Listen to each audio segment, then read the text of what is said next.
Hello students, आज हम यहाँ पर कर रहे हैं free body diagram Newton's law of motion का।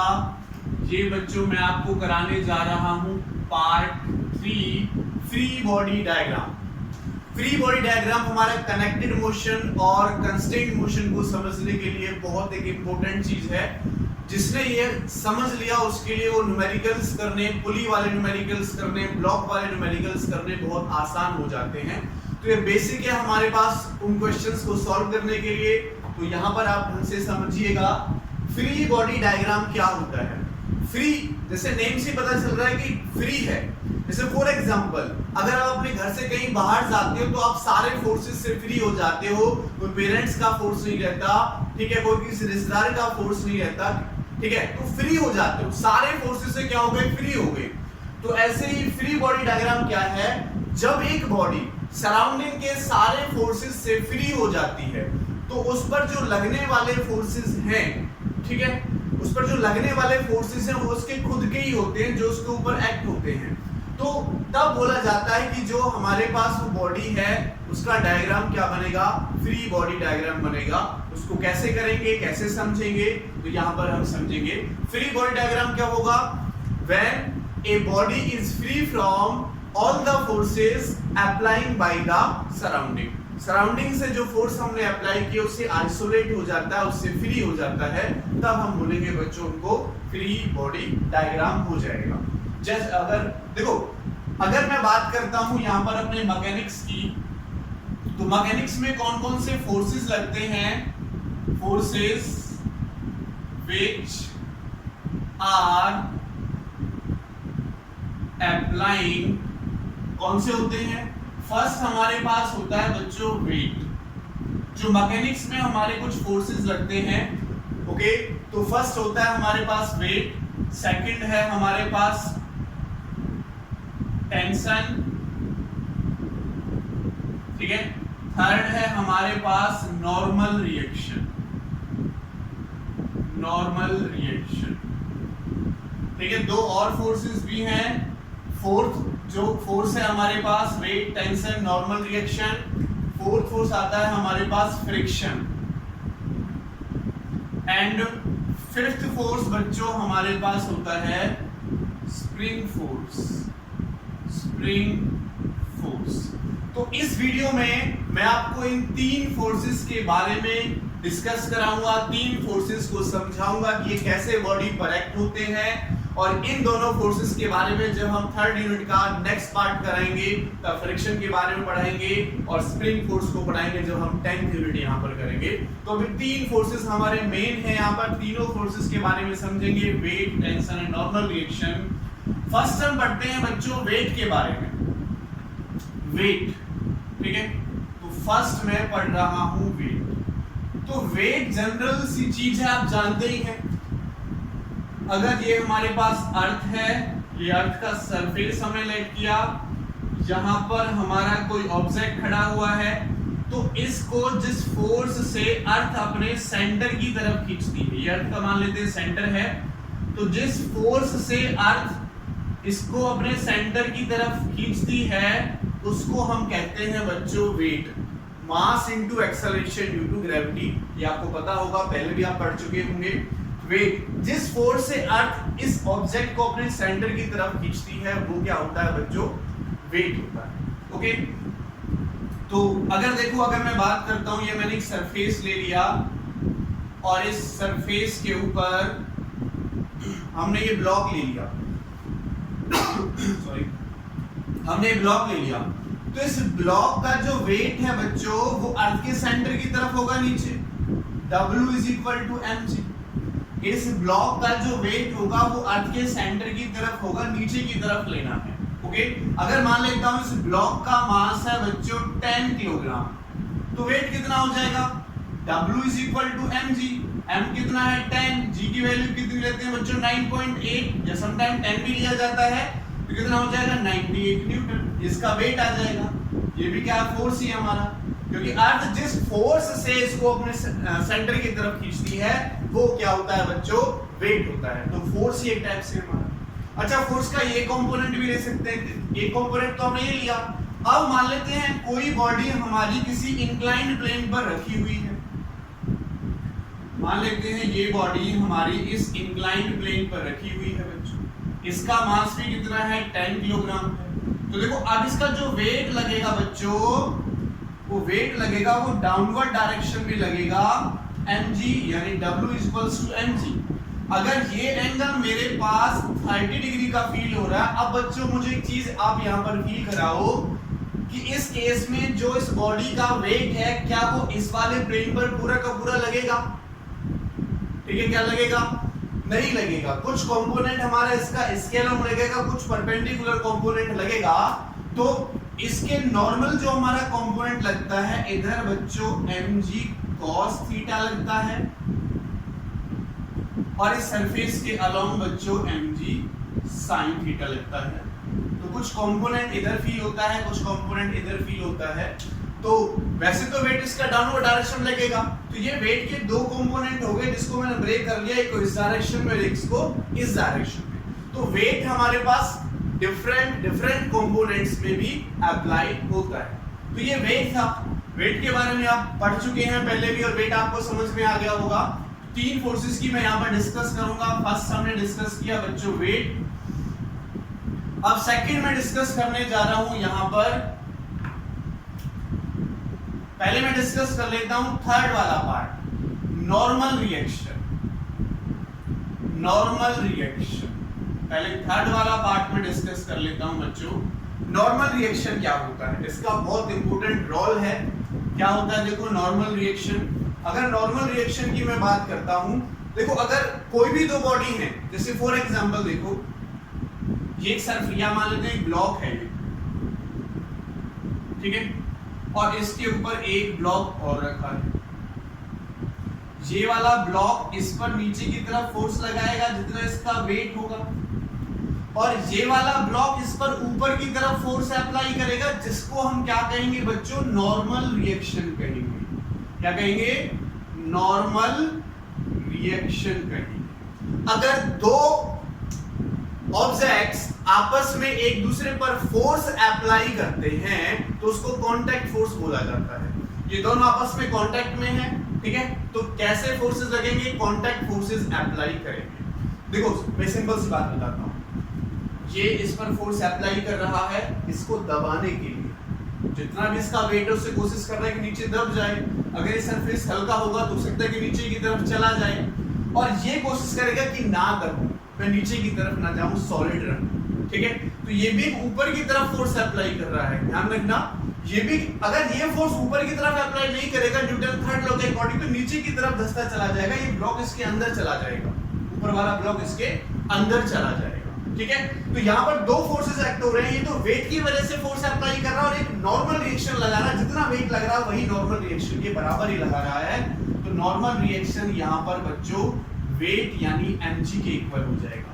नॉर्मल रिएक्शन वेट यानी mg के इक्वल यहाँ से हो जाएगा। सिंपल सी बात है, जितना वेट नीचे की तरफ लग रहा है उतना ही वो ऊपर की तरफ लग रहा है, तभी दोनों कहाँ है? रेस्ट पोजीशन में है। अगर ये वाला वेट ज्यादा हो जाएगा तो ऑब्जेक्ट हमारा नीचे चला जाएगा, ये ज्यादा फोर्स लगाएगा तो ये ऊपर की तरफ चला जाएगा। ठीक है बच्चों, तो ये हमारे पास इस कंडीशन में होती है बच्चों नॉर्मल रिएक्शन, ठीक है। जैसे नॉर्मल से पता चल रहा है ऑल वेट सरफेस के परपेंडिकुलर अप्लाई होती है नॉर्मल रिएक्शन। अगर मैं ये वाला केस लेता हूं बच्चों, अगर मैं ये वाला केस लेता हूं, यहाँ पर मैंने ब्लॉक माना, ये वाला ब्लॉक मैंने लैंड किया बच्चों, ये हमारे पास एक ब्लॉक है, तो ये एंगल मान लेते हैं कि हमारे पास थीटा बन रहा है, तो इसका वेट क्या होगा? mg इस डायरेक्शन में, और इसका ये एंगल थीटा, तो ये एंगल भी थीटा होगा। ये कंपोनेंट आ जाएगा mg cos थीटा, और ये एक कंपोनेंट आ जाएगा mg sin थीटा। अब देखो बच्चों, इस वाले सरफेस पर नॉर्मली जो एक्ट हो रहा है वो mg cos थीटा हो रहा है, तो ये जो इसका अपोज करेगा ताकि ये नीचे की तरफ ब्लॉक को नहीं आने दे, अपोजिट फोर्स लगाएगा, उसको बोलते हैं बच्चों हम नॉर्मल रिएक्शन है। तो यहां पर normal reaction mg cos theta के बराबर होगा, ठीक है। नॉर्मल रिएक्शन ऑलवेज वेट की जरूरी नहीं है कि बॉडी के वेट के बराबर ही हो। It's not necessary that normal reaction is always equal to the weight. It is also equal to the any component. ठीक है, यहाँ पर देखो वेट के इक्वल नहीं है, यहाँ पर वेट के इक्वल है, तो नॉर्मल रिएक्शन वेट के इक्वल हो भी सकता है कि सिचुएशन के ऊपर डिपेंड करेगा कि वेट के इक्वल हो भी सकता है और वेट के इक्वल नहीं भी हो सकता है। ओके, तो यहाँ पर नॉर्मल रिएक्शन इतना है, यहाँ पर नॉर्मल रिएक्शन इतना है। नॉर्मल रिएक्शन ऑलवेज क्या होगा, जिस सरफेस पर ऑब्जेक्ट रखा उसके परपेंडिकुलर डायरेक्शन में लगेगा।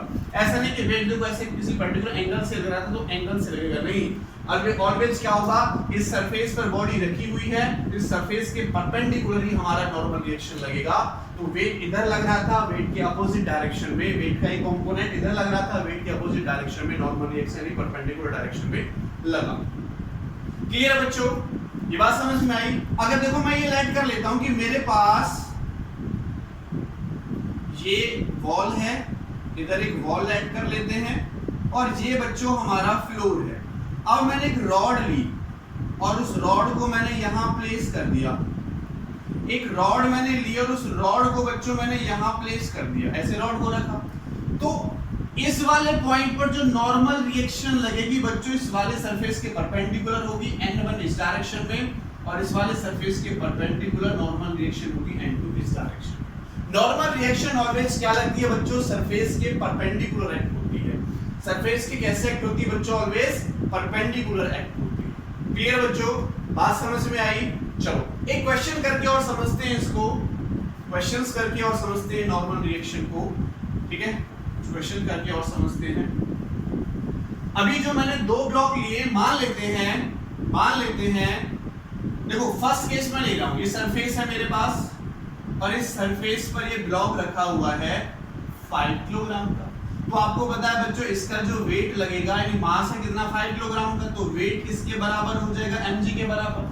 इस सिचुएशन में इस सरफेस पर जितना फोर्स यानी वेट अप्लाई कर रहा है इस डायरेक्शन में, उतनी क्या लगेगी बच्चों, ऊपर की तरफ नॉर्मल रिएक्शन लगेगी। यहां पर लगेगी तो मैं ऊपर की तरफ दिखा रहा हूं, नॉर्मल रिएक्शन यहां से ये वाला सरफेस इस पर अप्लाई करेगा नॉर्मल रिएक्शन, जिसको हमने ऊपर की तरफ दिखा दिया और वेट हमारा नीचे की तरफ दिखा दिया। तो इस केस में नॉर्मल रिएक्शन किसके बराबर होगी, वेट के बराबर होगी, यानी 5 into g की वैल्यू अगर मैं 10 ले लेता हूं तो 50 न्यूटन। नॉर्मल रिएक्शन क्या हो जाएगी बच्चों, 50 न्यूटन की इक्वल आ जाएगी, 50 न्यूटन। अब मैं दूसरी सिचुएशन लेता हूं बच्चों। अब अगर मैंने ये सिचुएशन ली कि एक सरफेस है, एक ब्लॉक मेरा ये रखा हुआ है, एक ब्लॉक मेरा ये रखा हुआ है, ये ऊपर वाला ब्लॉक है, इसका जो मास है वो 5 किलोग्राम का है, और ये ब्लॉक है इसका मास है बच्चों 10 किलोग्राम का। और मैं आपसे क्वेश्चन करता हूं फाइंड द नॉर्मल रिएक्शंस। क्या क्वेश्चन करता हूं बच्चों, find the normal reaction between the surfaces and floor. तो मान लेते हैं ये हमारे पास फ्लोर है और इन दोनों के बीच का कांटेक्ट ऑफ सरफेस। तो मैं आपसे क्वेश्चन करता हूं बच्चों, फाइंड द नॉर्मल रिएक्शंस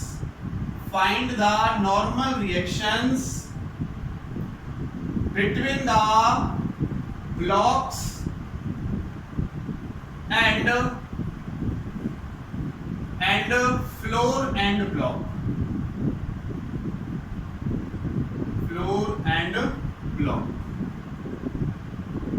अब बात आएगी फ्री बॉडी डायग्राम की। अब बात आएगी बच्चों फ्री बॉडी डायग्राम की, तो इस बात को यहां पर समझे। देखो ये हमारे पास एक 5 किलोग्राम का ब्लॉक है, तो इस वाले सरफेस पर एक तो इसका वेट लग रहा है डाउनवर्ड डायरेक्शन में, और इस वाले सरफेस पर ये वाला अपोजिट डायरेक्शन में क्या लगाएगा, यहाँ से नॉर्मल रिएक्शन लगाएगा। जितना ऊपर वाले ब्लॉक का वेट नीचे लगेगा उतना ही ये ऊपर की तरफ अप्लाई करेगा। तो अगर मैं इसका फ्री बॉडी डायग्राम देखता हूं बच्चों, तो फ्री बॉडी डायग्राम क्या होगा, इस पर देखो टोटल फोर्सेस कितने लग रहे हैं। तो एक तो देखो वेट लग रहा है इसका नीचे की तरफ W = mg, और एक इस पर नॉर्मल रिएक्शन लगा रहा है कौन, इस पर। तो इस पर जो टोटल फोर्स लगे वो कितना लगा, एक नॉर्मल रिएक्शन ऊपर की तरफ लग रहा है जिसको मैं यहां भी शो कर सकता हूं नॉर्मल रिएक्शन को, ठीक है।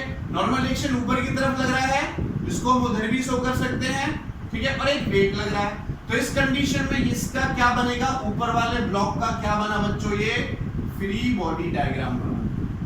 क्या बना, फ्री बॉडी डायग्राम। किस कांटेक्ट से, इस वाले सरफेस, इस वाले ब्लॉक से मैंने इसको हटाकर अलग एज्यूम किया और देखा कौन कौन से फोर्सेस पर अप्लाई हो रहे हैं। तो एक तो उसका खुद का वेट नीचे की तरफ लग रहा है, एक इस ब्लॉक में उसमें नॉर्मल रिएक्शन ऊपर की तरफ लगाई तो नॉर्मल रिएक्शन n हमारे पास ऊपर की तरफ निकल कर आ गई। और इस सिचुएशन में जो नॉर्मल रिएक्शन है बच्चों वो किसके इक्वल होगी, वेट के इक्वल होगी, यानी mg के इक्वल होगी। तो नॉर्मल रिएक्शन, इसका वेट कितना है 5 × 10 यानी 50 न्यूटन हमारे पास। क्या पूछा है क्वेश्चन में, नॉर्मल रिएक्शन पूछी है। तो दोनों ब्लॉक के बीच में जो नॉर्मल रिएक्शन ऊपर की तरफ आई वो कितनी लगी बच्चों, वो कितनी अप्लाई हुई, 50 न्यूटन अप्लाई। अब बच्चों समझो, अब अगर मैं इस वाले सरफेस की बात करता हूं, इस वाले सरफेस पर वेट लग रहा है, देखो ऊपर वाले ब्लॉक का भी लग रहा है, नीचे वाले ब्लॉक का भी लग रहा है। तो क्या हो जाएगा m1 + m2g वेट दोनों ब्लॉक का मिलके, क्योंकि इसके ऊपर ये रखा हुआ है जिसका वजन बढ़ गया, टोटल 15 हमारे पास कहां लग रहा है, इस वाले सरफेस पर लग रहा है, इस वाले सरफेस पर लग रहा है। और नॉर्मल रिएक्शन ये उतनी ही बच्चों ऊपर की तरफ अप्लाई करेगा जिसको मैं n1 शो कर देता हूं, जिसको बच्चों मैं n1 शो कर देता हूं। क्या शो कर देता हूं, n1 शो कर देता हूं, ठीक है। क्लियर बात समझ में आई, इसको मैंने n1 शो कर दिया तो इस पर ये मेरा ये ऊपर की तरफ अप्लाई हो रहा है। अगर इन दोनों ब्लॉक का कॉम्बिनेशन में लेकर चलता हूं तो बच्चों मेरे पास दो कंडीशन आती हैं कि ऊपर की तरफ तो n1 फोर्स अप्लाई हो रहा है और नीचे की तरफ m1 + m2g अप्लाई हो रहा है। तो ऊपर वाला फोर्स नीचे वाले फोर्स के इक्वल हो गया। तो ऊपर वाले का तो मैंने फ्री बॉडी डायग्राम बनाया और यहां से मैंने निकाल लिया, इसका भी हमने टोटल कॉम्बिनेशन का फ्री बॉडी डायग्राम देखा, उसमें एक फोर्स नीचे की तरफ लग रहा है, एक फोर्स ऊपर की तरफ लग रहा है n1। अगर मैं फ्री बॉडी डायग्राम इसका बनाता हूं, ओनली हमारे पास इस सेकंड ब्लॉक m2 का बनाता हूं, तो देखो बच्चों कितना होगा, देखो बच्चों कितना होगा। चलो मैं यहाँ पर नॉर्मल रिएक्शन निकाल लेता हूँ। नॉर्मल रिएक्शन क्या हो जाएगा, 5 + 10 × g की वैल्यू भी 10, तो n1 आ जाएगा बच्चों 150 न्यूटन। ओके, ये मैंने कैलकुलेट कर लिया, क्वेश्चन में नॉर्मल रिएक्शन पूछी थी। अब अगर देखो मैं सेकंड ब्लॉक का फ्री बॉडी डायग्राम देखो, इस वाले ब्लॉक का, तो इस वाले ब्लॉक का फ्री बॉडी डायग्राम देखो ये, ठीक है। और इस पर देखो बच्चों, इस पर कौन कौन से फोर्सेस लग रहे हैं, इस पर कौन कौन से फोर्स अप्लाई हो रहे हैं। तो इसे देखना बच्चे, एक तो इसका खुद का वेट लग रहा है नीचे की तरफ, सॉरी ऊपर से वेट लग रहा है नीचे की तरफ, या फिर मैं मान लूं कि ये फोर्स लगा रहा है हमारा यहां से n1 ऊपर की तरफ, क्योंकि n1 mg के बराबर है। समझ रहे हो भाई, इस पर कितने फोर्स लग रहे हैं, ऊपर से वेट लग रहा है m1g। तो अगर नॉर्मल रिएक्शन को आप नहीं लिखना चाहो तो इसको लिख दो कि नीचे की तरफ वेट लग रहा है m1g, दूसरा इसका खुद का वेट लग रहा है m2g, और तीसरा ऊपर की तरफ नॉर्मल रिएक्शन लग रही है बच्चों n1, ऊपर की तरफ नॉर्मल रिएक्शन लग रही है n1।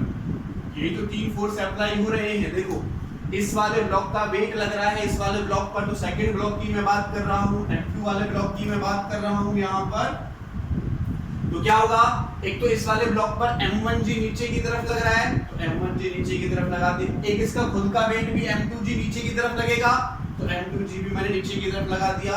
एक इस पर ये जो सरफेस है वो नॉर्मल रिएक्शन लगा रहा है ऊपर की तरफ, तो इस वाले सरफेस पर नॉर्मल रिएक्शन लगा दी मैंने ऊपर की तरफ। अभी भी देखो क्या कंडीशन हुई बच्चों, नॉर्मल रिएक्शन अगर इस ब्लॉक का मैं दूसरा डायग्राम यहां बनाऊं तो इस वाले ब्लॉक पर देखो n1 ऊपर की तरफ और नीचे की तरफ m1g और m2g है, तो इन दोनों का कॉम्बिनेशन लिख सकता हूं मैं m1 + m2g, m1 + m2g। तो ये इसका फ्री बॉडी डायग्राम हो जाएगा। फ्री बॉडी डायग्राम से हम टोटल फोर्सेस के जो टोटल फोर्सेस कौन कौन से अप्लाई हुए, कितने अप्लाई हुए, वो हम यहां से कैलकुलेट कर सकते हैं। तो यहाँ पर नॉर्मल रिएक्शन n लगी थी, यहाँ पर नॉर्मल रिएक्शन n1 लगा था हमारे पास, ठीक है। और पहले वाले ब्लॉक का जब लिया था तो n हमारे पास m1g के इक्वल था, mg के इक्वल था। तो ये क्वेश्चन हमने कर लिया। चलो अब मैं आपको एक दूसरी सिचुएशन देता हूँ बच्चों, अब मैं आपको एक दूसरी सिचुएशन देता हूँ, नॉर्मल रिएक्शन की सिचुएशन। इसको समझने की कोशिश करना है, नॉर्मल रिएक्शन को इस सिचुएशन में समझने की कोशिश करना है। मैं लेट कर लेता हूं कि ये मेरे पास एक सरफेस है बच्चों, और इस सरफेस पर एक ब्लॉक रखा हुआ है m2 मास का, और एक ब्लॉक रखा हुआ है m1 मास का, और मैं यहां से F फोर्स अप्लाई कर रहा हूं, मैं यहां से F फोर्स अप्लाई कर रहा हूं। तो बच्चों ये देखो कि नॉर्मल रिएक्शन इसमें कहां अप्लाई होगी, नॉर्मल रिएक्शन इसमें कहां अप्लाई होगी। नॉर्मल रिएक्शन मैंने बताया जहां पर दो सरफेसेस आपस में कांटेक्ट में आएंगे तो एक सरफेस दूसरे सरफेस को प्रेस करने की कोशिश करेगा, तो जहां पर वो प्रेस करने की कोशिश करेगा वहां पर नॉर्मल रिएक्शन अप्लाई होगी। तो देखो ये वाला ब्लॉक इस वाले ब्लॉक को प्रेस करेगा, ये इधर नॉर्मल रिएक्शन लगाएगा कि भाई आगे हो, क्योंकि पीछे से धक्का आ रहा है, इसे कहेगा भाई आगे हो, ये कहेगा मैं क्यों आगे, मैं तो नहीं हो रहा आगे। तो वापस जितनी फोर्स ये लगाता जाएगा उतना ही फोर्स वो भी लगाता जाएगा। लेकिन एक ऐसा पॉइंट आएगा कि जितना फोर्स ये इस पर लगा रहा है इधर से, तो ये वाला फोर्स ज्यादा हो जाएगा, ये वाला फोर्स कम हो जाएगा, तो किसी एक्सेलरेशन से मूव करना स्टार्ट कर देगा। एक्सेलरेशन के बारे में डिस्कस करेंगे।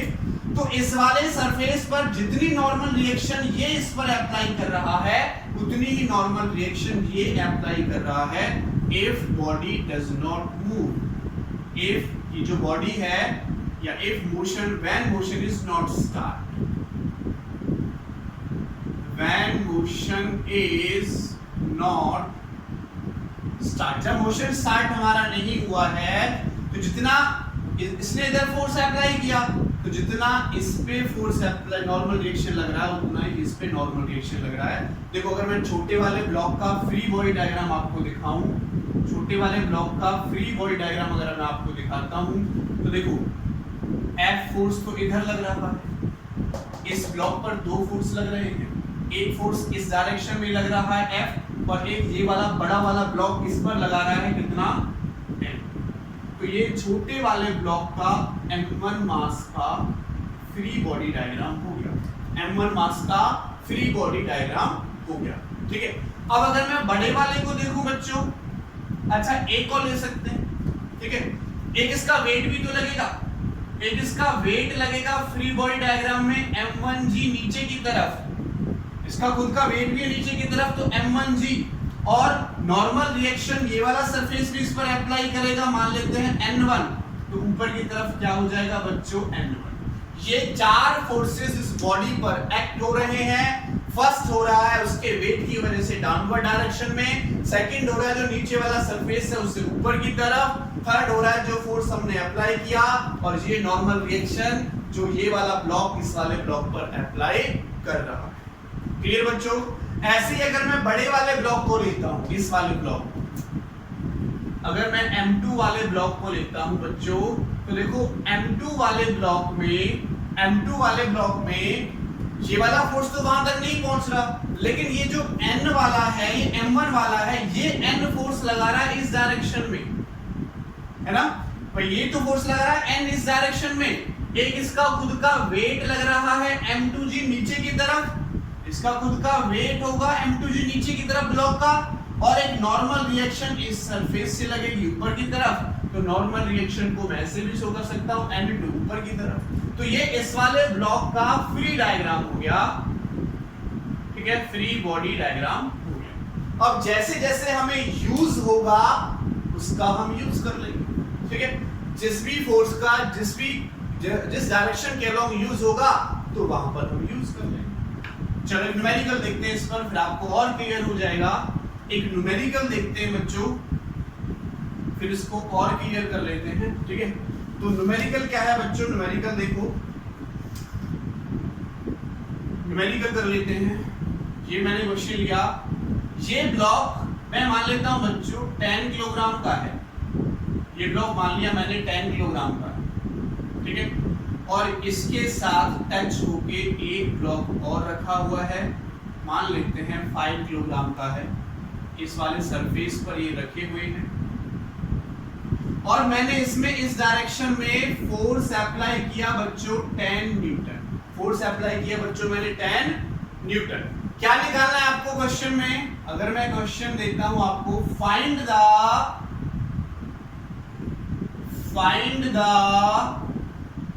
नॉर्मल रिएक्शन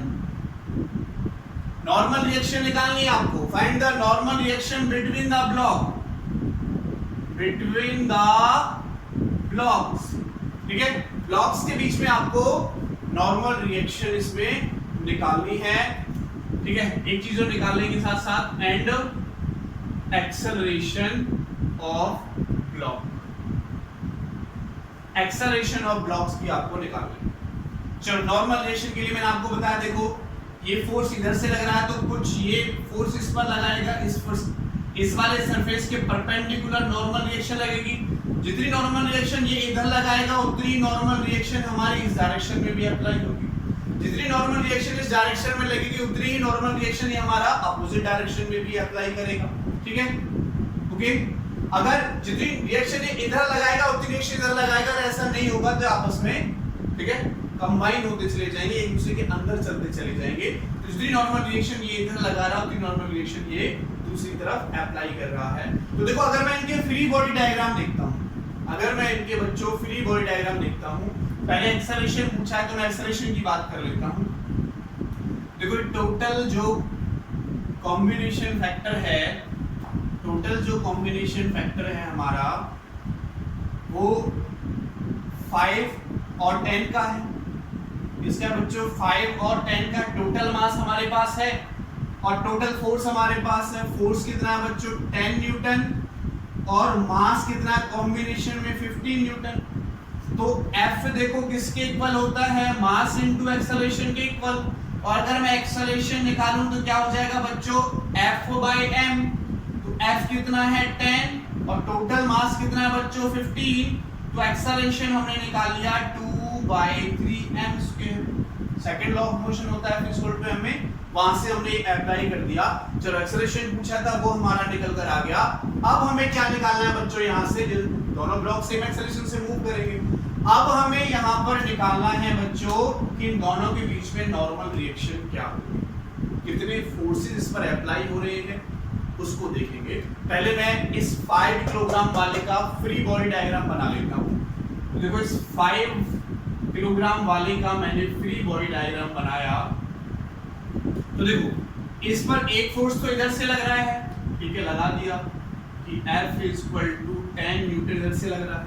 एक नॉर्मल रिएक्शन अपोजिट डायरेक्शन में लग रही है, तो एक नॉर्मल रिएक्शन मैंने अपोजिट डायरेक्शन में लगा दी। और ये कितने एक्सेलरेशन से मूव कर रहा है? 2/3 मीटर पर सेकंड स्क्वायर से ये मूव भी कर रहा है। इसका मतलब किसी पर्टिकुलर फोर्स से ये मूव कर रहा है, क्योंकि मास है इस बॉडी का, एक्सेलरेशन में तो मास इनटू एक्सेलरेशन फोर्स होगा। किसी पर्टिकुलर फोर्स जो इसमें लग रहा है उसकी वजह से मूव भी कर रहा है।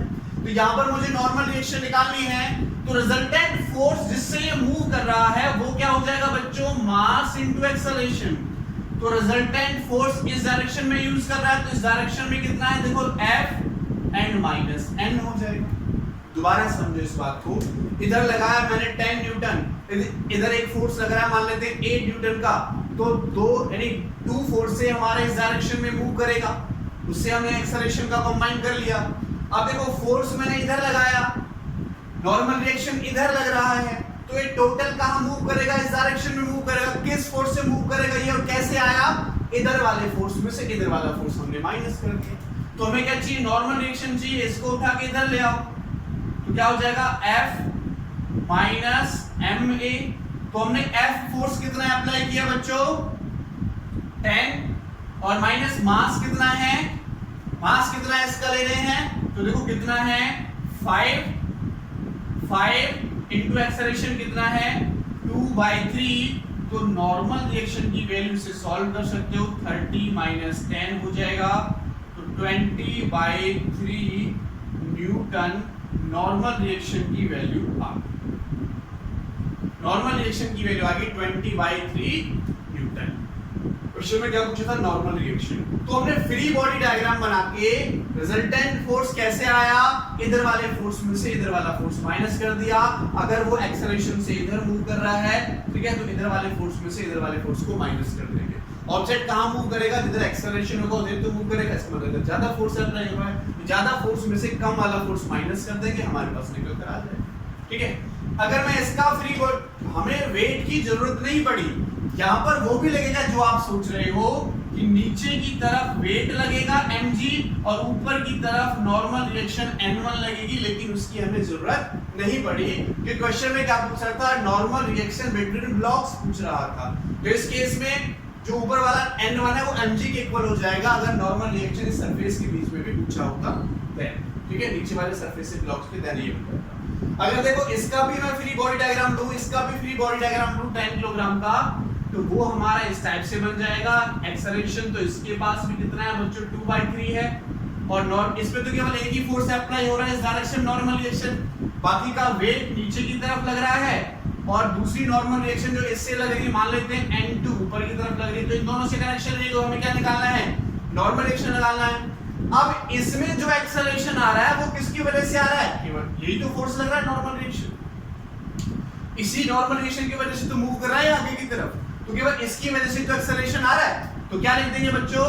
n = मास इनटू एक्सेलरेशन। इसका मास कितना है? 10, एक्सेलरेशन कितना है? 2/3। तो देखो नॉर्मल रिएक्शन की वैल्यू यहां से भी उतनी ही आई जितनी यहां से निकल कर आई। तो या तो इसका फ्री बॉडी डायग्राम बनाओ या इसका फ्री बॉडी डायग्राम बनाओ, वहां से कैलकुलेट कर सकते हैं। तो ये था हमारा ब्लॉक का सिस्टम। अभी बहुत सारे क्वेश्चंस ब्लॉक के कराने बाकी हैं। आज मैं आपको बेसिक समझा रहा हूं, ठीक है। तो वेट और नॉर्मल रिएक्शन हमने आपको करा दिया। अब हम चलते हैं टेंशन फोर्स की तरफ। फोर्स हमारा मेरी 3 टाइप का हम यहाँ पर यूज करेंगे मैकेनिक्स में, ठीक है। 2 टाइप के मैंने आपको बता दिए। थर्ड फोर्स में यहाँ पर ले रहा हूं बच्चों टेंशन, सेकेंड पार्ट, ठीक है। टेंशन, टेंशन क्या होता है बच्चों? टेंशन क्या होता है? ये किसी स्ट्रिंग में डेवलप होता है। टेंशन किस में डेवलप होता है? स्ट्रिंग में डेवलप होता है।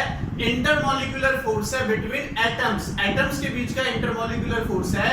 जब हम स्ट्रिंग को खींचते हैं, स्ट्रिंग को स्ट्रेच करते हैं, तब ये डेवलप होता है। जैसे फॉर एग्जांपल देखो, मैं लाइट कर लेता हूं कि ये हमारा एक ब्लॉक है और इस ब्लॉक से हमने एक स्ट्रिंग बांध रखी है, और इस स्ट्रिंग को एक पर्सन यहाँ पर खड़ा होके अपनी तरफ इस डायरेक्शन में खींच रहा है, ठीक है।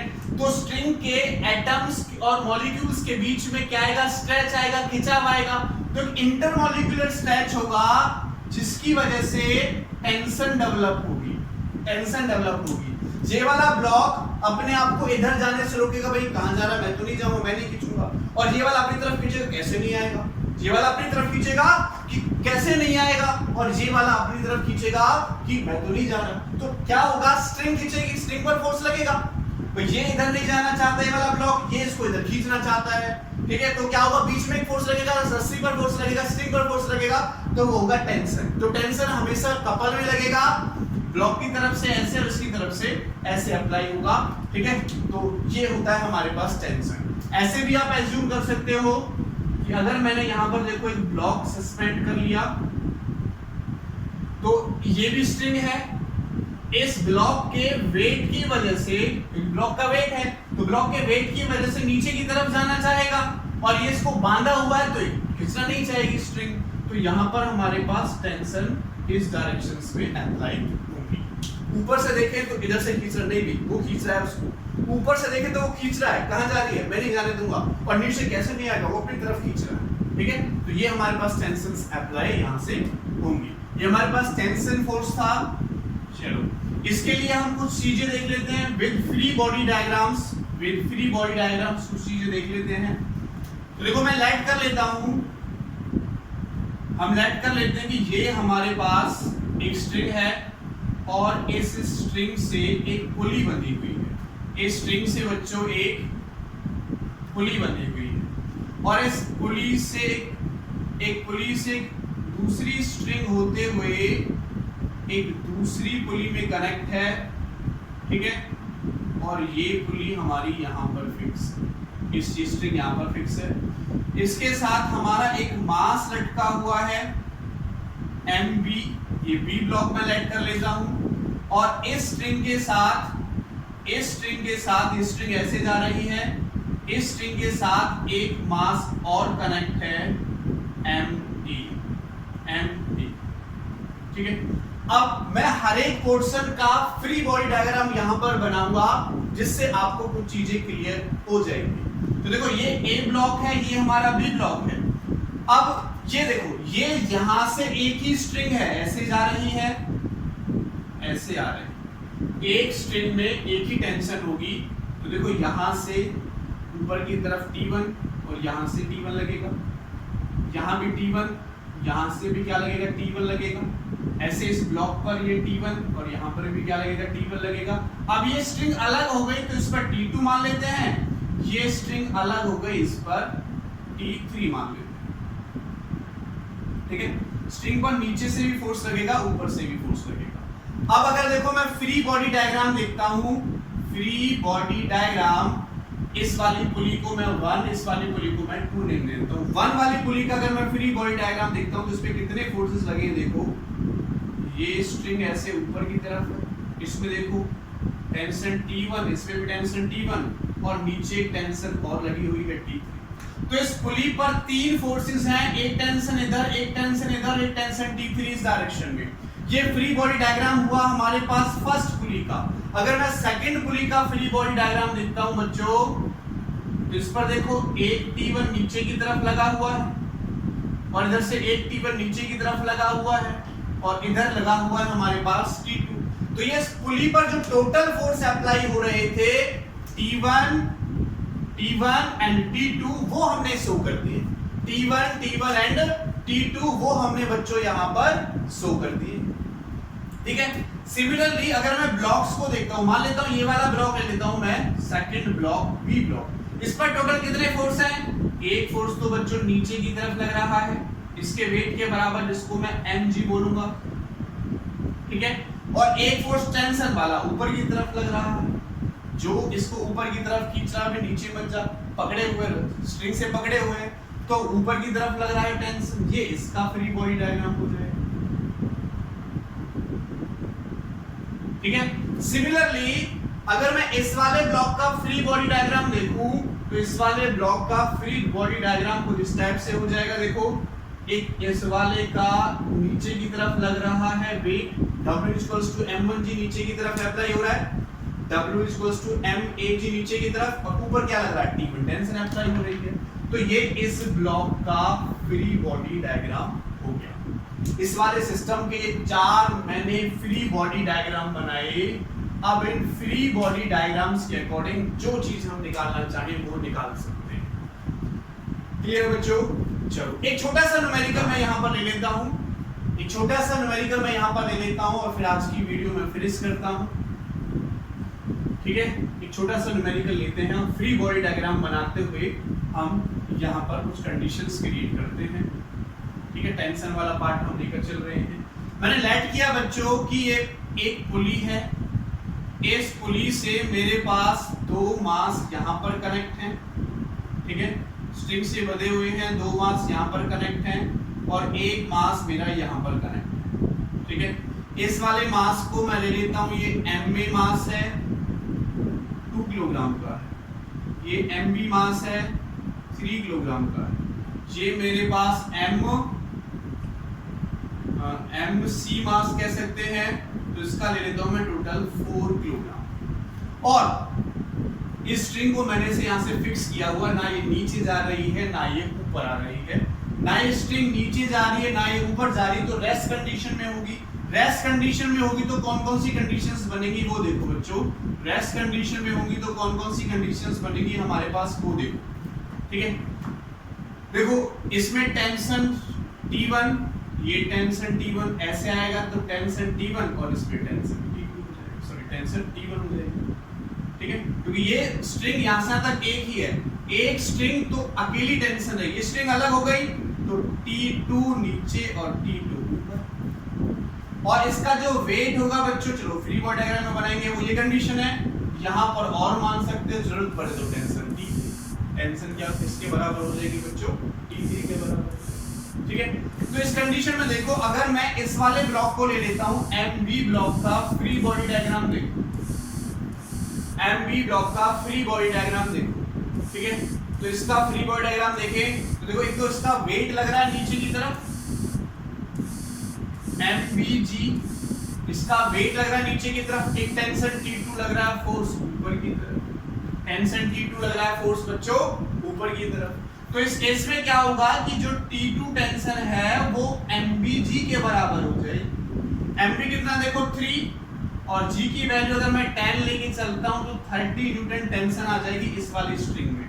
इस वाली स्ट्रिंग में कितनी टेंशन आ जाएगी? 30 न्यूटन। अब देखो इस वाले ब्लॉक को ले लो, इस वाले ब्लॉक को देखो, एक तो इसका वेट लगेगा MCG नीचे की तरफ, इस ब्लॉक का वेट होगा, मास दे रखा तो वेट नीचे की तरफ लेकर, टेंशन कितना लग रहा है? T1 लग रहा है ऊपर की तरफ, तो टेंशन T1 कर दो बच्चों ऊपर की तरफ। तो टेंशन T1 हमारा किसके इक्वल हो जाएगा? MCG। MC कितना है बच्चों? 4 है, तो 4 × 10 यानी 40 न्यूटन टेंशन T1 आ जाएगी, और इसमें टेंशन T2 आ जाएगी। इसमें कितनी टेंशन लग रही है वो भी हम निकाल सकते हैं। देखो T1 और T1, यहाँ से तो हमारे पास यही कंडीशन है कि T1 ये है और T1 ये है, तो दो टेंशन इसमें नीचे की तरफ लग रही हैं और ये T3 ऊपर की तरफ अप्लाई हो रहा है। ओके, T3 हमारा ऊपर की तरफ अप्लाई हो रहा है। तो इस कंडीशन में हम T3 निकाल सकते हैं, वो T1 प्लस, अगर मैं इसका फ्री बॉडी डायग्राम लेता हूं, इसका फ्री बॉडी डायग्राम, तो इसका फ्री बॉडी डायग्राम क्या हो जाएगा बच्चों कि टेंशन T3 ऊपर और टेंशन T1 यहाँ और टेंशन T1 यहाँ, और मैंने ये माना हुआ है कि स्ट्रिंग को मैंने रोका हुआ, ये माना हुआ, तो ये वाली टेंशन इस वाली टेंशन की क्या हो जाएगी? इक्वल हो जाएगी। ठीक है, तो ये हमारे पास कंडीशन निकल के आ जाएगी, इसका फ्री बॉडी डायग्राम हो जाएगा T1 प्लस T1 के बराबर T3 हमारे पास निकल कर यहाँ से आ जाएगा। तो कुछ और न्यूमेरिकल्स हम यहाँ पर लेकर आएंगे। ठीक है, थैंक यू सो मच।